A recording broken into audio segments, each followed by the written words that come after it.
बिस्मिल्लाहिर्रहमानिर्रहीम। Today's our topic is Jainism, यानी आज हम जैनिज़्म के बारे में पढ़ेंगे कि इसकी हिस्ट्री क्या है और इसकी बेसिक बिलीव्स क्या हैं।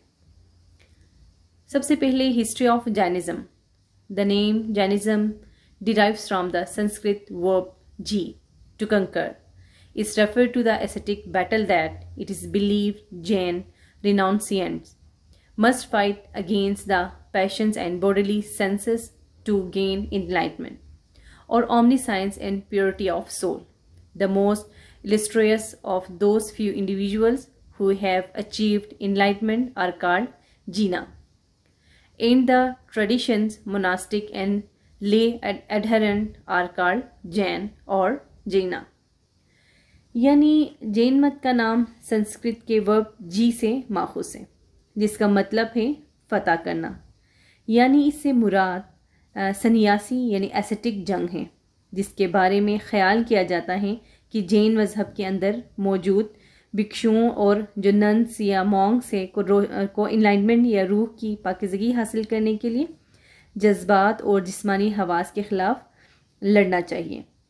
इनलाइटमेंट हासिल करने वाले इन चंद अफराद में से सबसे ज़्यादा नामवर को जीना लफ्ज़ी तौर पर फ़ातिह कहा जाता है, और रवायात के मोनास्टिक और इल्म परहेज़गारों को जीन फ़ातिहों का पैरोकार या जैन कहा जाता है। Scholars of religion generally hold that Jainism originated in the 17th and 5th century in northern India and separate from there to the south, but how it began is unclear. Its founder is often inaccurately defined as the sage Vardhaman, but he is actually only the 25th Tirthankar of Jainism. यानी scholar of जो religion है उनका आमतौर पर ख़्याल है कि जैन मत की इब्तिदा 5वीं या 7th सेंचुरी में इंडिया के शुमाल से हुई और वहाँ से जुनूब तक फैली, लेकिन ये वाज़े नहीं है कि ये कैसे शुरू हुआ, कब शुरू हुआ। इसका कोई एग्जैक्ट डेट हमें नहीं मिलता। इसके जो फाउंडर हैं वो अक्सर इनएक्यूरेटली बाबा वर्धमन जिसे महावीरा के नाम से भी मुखातिब किया जाता है के तौर पर समझा जाता है। वो दरअसल जो महावीरा हैं वो जैन मत का 24वां उस्ताद है। तो इस मुनासबत से बहुत सारे लोग इनको फाउंडर तस्वुर करते हैं, लेकिन इनसे पहले भी 23 टीचर्स थे, जिसकी वजह से ये कहना कुछ मुनासिब नहीं होगा कि महावीरा जैनिज़्म के फाउंडर हैं। इन पे कंप्लीट ज़रूर हुआ है, लेकिन इन्होंने आगे इसकी जैनिज़्म की पब्लिसिटी के लिए काम ज़रूर किया है, लेकिन इनको फाउंडर मानना इसमें थोड़ा सा इनएक्यूरेसी फील करते हैं स्कॉलर्स के according. Jains maintain that their precepts are eternal, recognized by 23 sages down through time to finally be established by Mahavira in its present form. Jains believe that there were 24 great teachers, the last of whom was Lord Mahavira, who lived during 6th century BC. These 24 teachers are called Tirthankars, people who had attained all knowledge while living moksha and preach it to the people. Thus there is not one all-power supreme being that control all. Jains का ख्याल है कि इनके असूल जो हैं वो eternal हैं, जिनको वक्त के साथ साथ 23 जो सेजिस थे उन्होंने तस्लीम किया। आखिरकार महावीर ने इसकी मौजूदा शक्ल में कायम किया। जेन्स का मानना है कि 24 अजीम उस्ताद थे, जिनमें से आखिरी भगवान महावीर थे, जो 6th सेंचुरी BC में जी रहे थे। इन 24 असातिज़ा को तीर्थंकर्स कहते हैं, जिन्होंने तमाम इल्म हासिल किया और लोगों को इसकी तबलीग की, लेकिन फिर भी कोई एक ताकतवर हस्ती नहीं जो सबको कंट्रोल करे। अब हम पढ़ते हैं basic believes of Jainism. It is a non theistic religion in that it does not advocate a believe in a greater God, but in higher beings, devas, which are moral, and in the concept of karma, directing one's present life in future incarnation. The Devas have no power over a person, however, and are not sought for guidance or assistance in freeing oneself from karmic bondage. In Jainism, it is up to each individual to attain salvation, defined as release from the cycle of rebirth and death, samsara, by adhering to a strict spiritual and ethical code of behavior. ये एक non थेस्टिक religion है जिसमें किसी खालिक पर यकीन नहीं रखता, क्योंकि ये देवास कहलाने वाले आला फ़ानी मखलूक के हक़ में एक खालिक देवता के ख़याल को मुस्तरद करता है, और इस ख़याल को कि किसी की माजी की ज़िंदगियों और मुस्तक़बिल की ज़िंदगियों का तयन किसी के कर्मा से होता है। ताहम देवास का इंसानों पर कोई कंट्रोल नहीं है और इनसे कर्म की ग़ुलामी से आज़ादी होने के लिए मशवरा या मदद मांगी नहीं जाती। और जैन मत में ये हर फ़र्द पर मुनहसर हैं कि वो एक सख्त रूहानी और इखलाक़ी ज़ाब्ता इखलाक़ की पाबंदी करके साइकिल ऑफ रीबर्थ और संसारा से रिहाई के तौर पर बयान करदा निजात हासिल करें। Jains believe in reincarnation, their souls, which are believed to be a unique substance in the universe, take different living form in the cycle of rebirth, death and rebirth. Birth, rebirth and death. This cycle has been going on forever. The universe has no beginning or no end. It has always been and always will be. The ultimate goal is to get rid of one's karma on their soul so that they may end their cycle. Once this goal is reached, their soul has attained all knowledge and it rests in the heaven forever, यानी निर्वाण। यानी जैन मत जो है का concept है, जैन दोबारा जन्म लेने पर यकीन रखते हैं। इनकी रूहें जिनके बारे में ख्याल किया जाता है कि कायनात में एक मुनफरिद मादा है, पैदाइश, मौत और साइकिल ऑफ रिबर्थ में मुख्तलिफ जानदार शक्लें इख्तियार करती हैं। ये चक्कर हमेशा से चला आ रहा है। कायनात की कोई इब्तिदा या इंतहा नहीं है, ये हमेशा से है और हमेशा रहेगी। हतमी मकसद इनकी रूह पर किसी के कर्मा से छुटकारा हासिल करना है ताकि वो इस चक्कर को ख़त्म कर सके। एक बार जब ये मकसद हासिल हो जाता है तो इनकी रूहें तमाम इल्म हासिल कर लेती हैं और हमेशा के लिए आसमान पर ठहर जाती हैं, यानी निर्वाण हासिल हो जाता है। अब हम पढ़ते हैं महावीरा।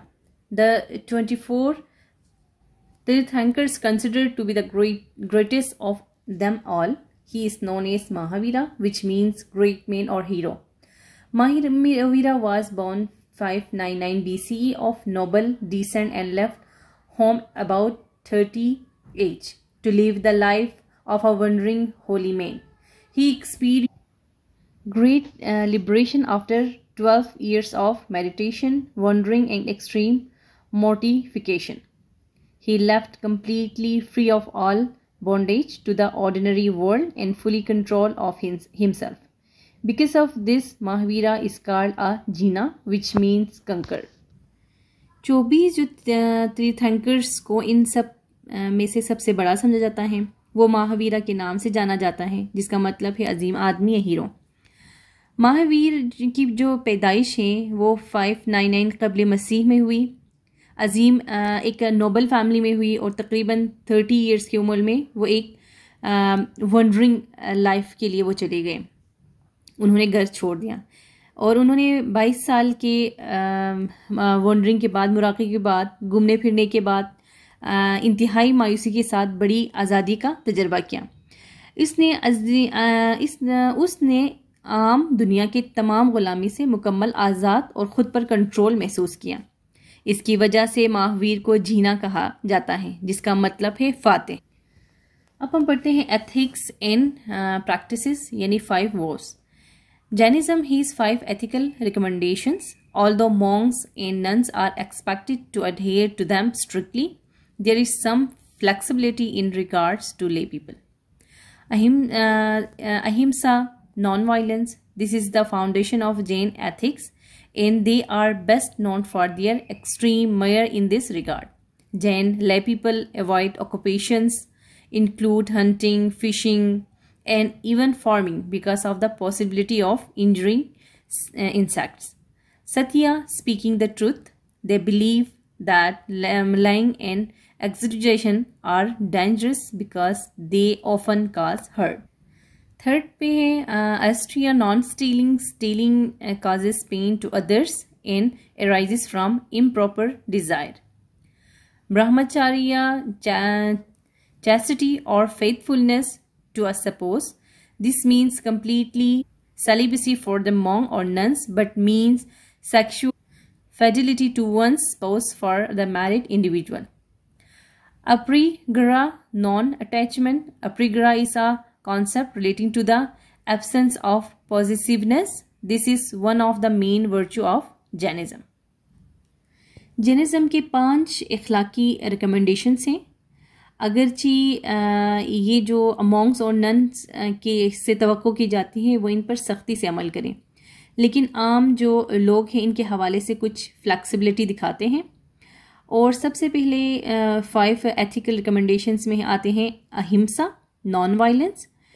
इसका मतलब है कि ये जैन अखलाकियात की बुनियाद है और वो इस सिलसिले में अपने इंतहाई इक़दामात के लिए मशहूर हैं। जैन के लोग पेशों से गुरेज करते हैं जिनमें शिकार, माहीगीरी और यहाँ तक कि खेती बाड़ी से भी शामिल हैं, क्योंकि कीड़ों को ज़ख्मी करने के इम्कानात होते हैं इन पेशों में। और सेकंड नंबर पे है सतिया, स्पीकिंग द ट्रूथ, यानी इनका मानना है कि झूठ और मुबालगा आराई ख़तरनाक है क्योंकि ये अक्सर तकलीफ़ का बाइस बनते हैं। एस्तिया नॉन स्टीलिंग, यानी चोरी दूसरों को तकलीफ़ पहुंचाती है और नाजायज़ ख्वाहिशात से पैदा होती हैं। ब्रह्मचार्य, इसका मतलब है कि एक शरीक हाथ के लिए इफ़्फ़त वफ़ादारी। इसका मतलब है कि मॉन्क्स और नन्स के लिए इसकी इजाज़त नहीं है, लेकिन जो शादीशुदा अफराद है या इनसे जो हट के लोग हैं वो इनके लिए ये चीज़ जायज़ है। और अपरिग्रह का मतलब ये है कि अपरिग्रह एक तसव्वुर है जो मलकियत की अदम मौजूदगी से मुतल्लिक है। ये जैन मत की अहम खूबियों में से एक। अब आते हैं वे टू निर्वाणा, 3 रत्नास। तो इसमें आते हैं right faith, right knowledge, right conduct. Right faith मतलब सम्यक विश्वास, राइट नॉलेज मीन्स सम्यक ज्ञान, राइट कंडक्ट मीन्स सम्यक कर्मा। यानी ये तीनों एक दूसरे इंटरकनेक्ट हैं। इन सब को एक साथ हमें सही अकीदा, सही नॉलेज और सही कंडक्ट ये सब एक साथ होनी चाहिए। इसके बाद जो है वो ये एक निर्वाण का रास्ता है, इनके ज़रिए हम निर्वाण हासिल कर सकते। इसके बाद हम पढ़ते हैं Jain literature. The teachings of the Tirthankars before Mahavir are known as they were titled pravas, which were memorized and passed on through the age Barlate. Jain literature is called Jain Agams. They are canonical texts of Jainism based on Mahavira's teachings. They are in all 46 texts. 4 up agmas या upa agmas, upa का मतलब है कि सब आगमास का are explanation to Agamas. इसके बाद जो है वो 6 Chhed Sutras, they are text related to behaviours of monks and nuns. 4 Mool Sutras, they are text which provide a base in the earlier सेजेस ऑफ द मॉन्कहुड। और आखिर में आता है कल्प सूत्रा। कल्प सूत्रा जो है was written by Bhadrabahu. It contains the biographies of the Jain Tirthankars, most notably Parshvanath and Mahavira, including the letters Nirvana.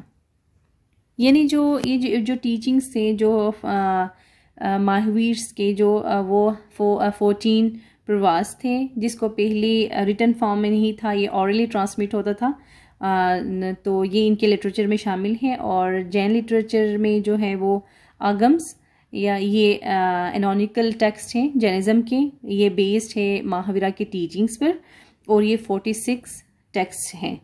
और 4 जो है उपा आगम्स, यानी इसका जो आगम्स का जो सब वो है तो इसके अंदर क्या आता है कि एक्सप्लेनेशन आता है, आगम्स के जो एक्सप्लेनेशन है वो 12 हैं। और इसके बाद षड सूत्रास जो हैं उसमें जो ये टेक्स्ट किसके रिलेटेड होता है, behaviours of monks and nuns के, यानी उनके डिसिप्लिन के, उसके रहने सहने, इन सब के बारे में इस षड सूत्रास में लिखा गया है। फिर मूल सूत्रास जो हैं ये जो है they are text which provide, ये क्या प्रोवाइड करता है, base in the earlier stages of monkhood के। कल्प सूत्रास जो हैं वो बहादुर बाहुन लिखा है और ये शामिल हैं इसमें बायोग्राफीज ऑफ जेम्स तीर्थंकरास के, मोस्ट नोटली भी मतलब सबसे जो अहम इसमें जो लिखा गया है वो परशुरामनाथ एंड महावीरा के बारे में, including the letters of nirvana. तो आज का हमारा जो लेक्चर है वो यहाँ पर हम ख़त्म करते हैं। जैनिज़्म के बारे में एक हाईलाइट हमने किया, मोस्ट जो इम्पोर्टेंट उनके बेसिक बिलीव्स थे। तो अगर वीडियो पसंद आए तो इसको सब्सक्राइब ज़रूर कीजिएगा और लाइक करें, और कुछ इसमें आप लोगों को लगता है कोई सजेशन हो तो फिर कमेंट बॉक्स का इस्तेमाल ज़रूर कीजिए।